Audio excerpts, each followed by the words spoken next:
이제 새롭게 성경 번역가의 성경 읽기라고 하는 프로그램을 시작하고자 합니다. 지금까지 저의 유튜브 강의가 주로 주석에 초점을 맞춰서 전개되었습니다.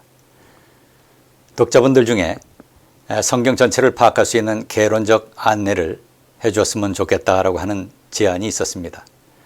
특별히 이제 성경 번역가 입장에서 전개해 주었으면 좋겠다는 말씀이 있었고, 이제 그 강좌를 개설하게 되었습니다. 오늘은 그 첫 번째 주제로 성경의 형성 과정과 언어, 그리고 이 성경이 어떻게 우리 손에 들어오게 되었는지에 관한 개괄적 소개를 하도록 하겠습니다.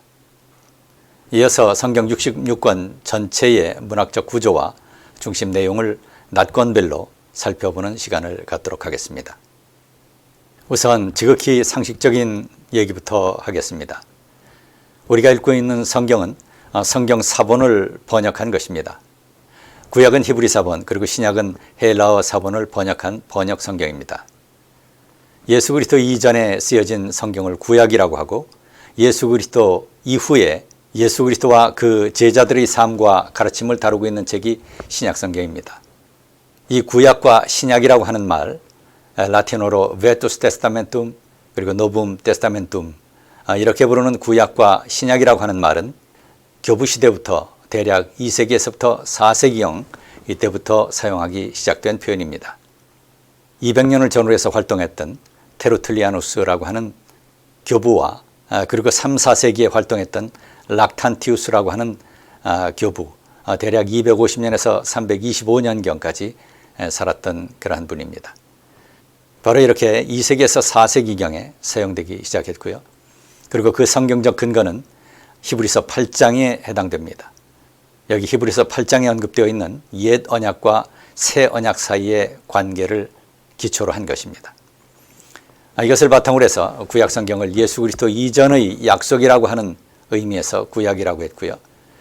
예수 그리스도 오심을 그 언약의 성취라고 보아서 예수 그리스도를 통해서 맺어진 새로운 언약이라고 하는 차원에서 이것을 신약이라고 부르게 되었습니다. 이 모든 책들은 하나님의 성령의 인도하심을 따라 선포되고 기록된 하나님의 영감받은 말씀입니다. 디모데후서 3장 16절에서 17절, 그리고 베드로후서 1장 21절을 참조하시면 되겠습니다. 베드로후서 3장 16절 17절을 함께 읽도록 하겠습니다. 모든 성경은 하나님의 영감으로 된 것으로서 교훈과 책망과 바르게 함과 의로 교육하기에 유익합니다. 성경은 하나님의 사람을 유능하게 하고 그에게 온갖 선한 일을 할 수 있게 합니다. 이렇게 되어 있습니다. 바로 성경은 하나님의 성령의 역사에 의해서 선포되고 기록되고 전승된, 그래서 정경이 된 그런 책입니다. 그래서 이것이 하나님의 영감받은 책으로서 교훈과 책망과 바르게 함과 의로 교육하기에 적합하고 하나님의 사람으로 하여금 유능하게 하며 온갖 선한 일을 할 수 있게 하는 그런 근본적인 우리 모든 성도들의 도구요 영적 무기다, 이렇게 얘기할 수 있겠습니다. 이 책을 번역하기 위해서 필요한 것이 바로 그 저본입니다. 먼저 그 저본, 곧 성경 사본에 관한 이야기를 먼저 하도록 하겠습니다. 구약 성경은 긴 역사적 과정을 통해서 기록되고 전승된 책입니다. 그리고 이것이 오늘날의 형태를 취하게 된 것은 대략 주전 800년에서부터 400년경으로 볼 수 있습니다. 우리에게 잡힐 원본은 없습니다. 그러나 그것을 필사한 사본들은 상당 부분 가지고 있습니다. 이 사본들은 서기관들에 의해서 필사된 것입니다. 그리고 그들에 의해서 매우 신중하고 정확하게 기록되는 과정을 거친 책이다, 이렇게 얘기할 수 있습니다. 우리가 가지고 있는 성경 사본 중에 가장 오래된 것은 1947년에서부터 1956년까지 사해 북서쪽 쿰란이라고 하는 곳에서 발견된 사본들입니다. 이 쿰란에서 구약의 여러 사본들이 발견되었습니다. 물론 구약의 모든 책을 다 포함하는 것은 아니었고요. 일부, 예를 들어서 이사야서라든가 또는 하박국, 이런 일련의 성경들이 포함되어 있었습니다.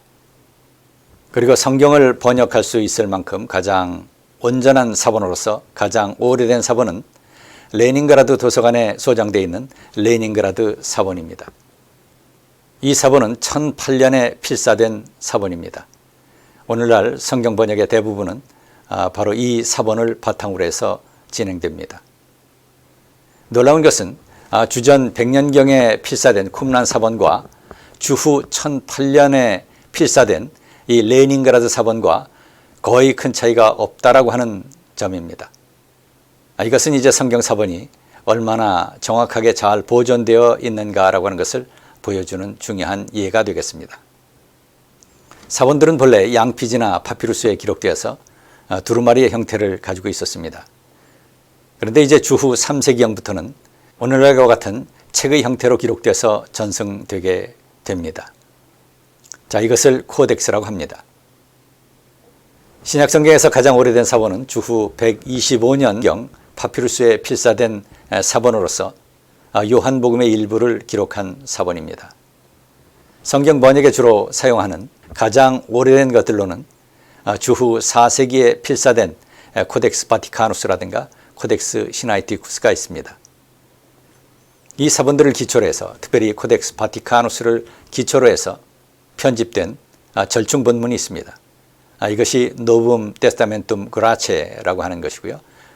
네슬레 알란판입니다. 이것의 다른 버전으로 세계 성서공회 연합회에서 출판한 그리스 신약 전서가 있습니다. 그리고 최근에 나온 개정본으로는 네슬레 알란트 28판이 있습니다. 이것은 2012년에 출판되었습니다. 이것의 세계 성서공회 연합회판이 UBS 제5판이라고 불립니다. 아시다시피 구약 성경은 고대 이스라엘 사람들의 언어인 히브리어로 쓰여져 있습니다. 그리고 일부분만 아람어로 쓰여져 있습니다. 예를 들어서 다니엘 2장 4절 후반에서부터 7장 28절, 그리고 에스라 4장 8절에서부터 6장 18절, 그리고 7장 12절에서부터 26절, 이러한 본문들이 아람어로 쓰여져 있는 본문입니다. 이 아람어는 히브리어와 유사한 언어입니다. 그리고 이것은 북서 셈조어에 해당되는 그런 언어에 해당됩니다. 이것은 6세기에서부터 4세기경까지 고대 중근동의 국제 공용어였었고요. 그리고 예수 그리스도 시대에는 팔레스티나의 일상 언어였었습니다. 그리고 주전 3세기경부터 헬라어가 이 지역의 국제 공용어가 되고요. 신약성경은 바로 이 헬라어, 곧 코인의 헬라어로 쓰여진 것입니다.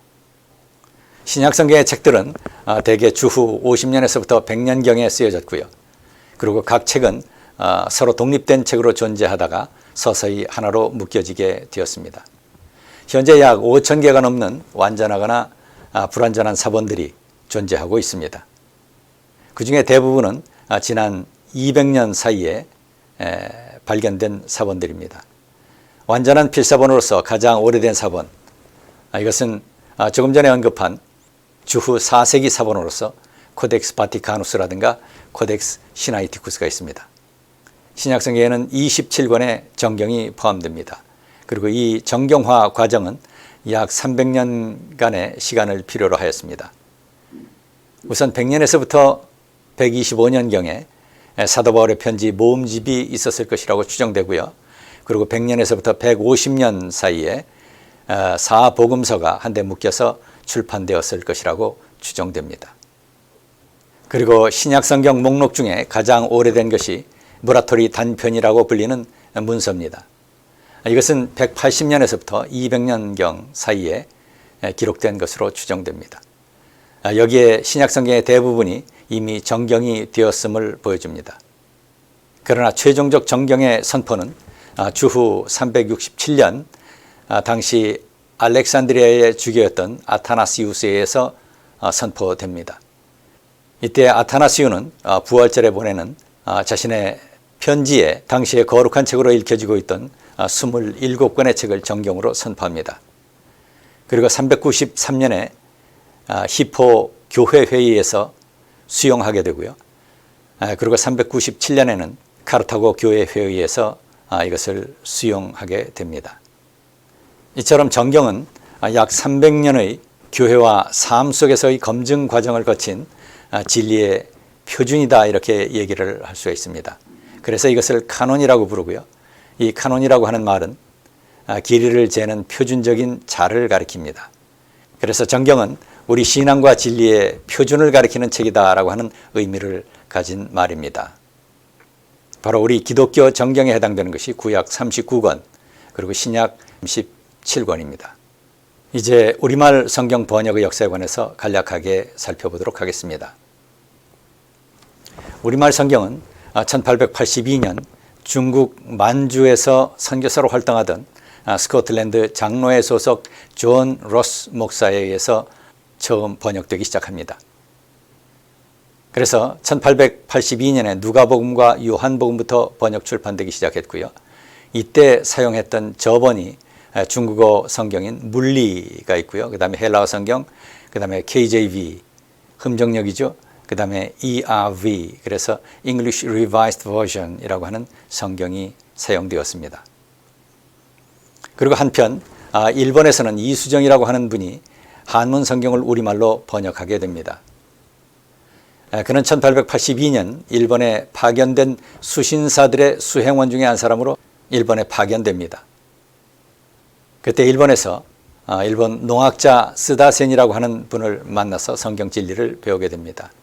그리고 1883년부터 마가복음을 번역하기 시작하고요. 1884년에 이를 출판합니다. 그리고 1885년 4월에 언더우드와 아펜셀러가 인천 제물포에 도착할 때 가져온 성경이 바로 이 이수정 성경이었습니다. 바로 이것은 선교사적 차원에서 상당히 중요한 의미를 가지고 있는 사건이고요. 1888년 피어슨 목사는 이것을 한국 선교 사역에 대한 하나님의 인치심이라고 말합니다.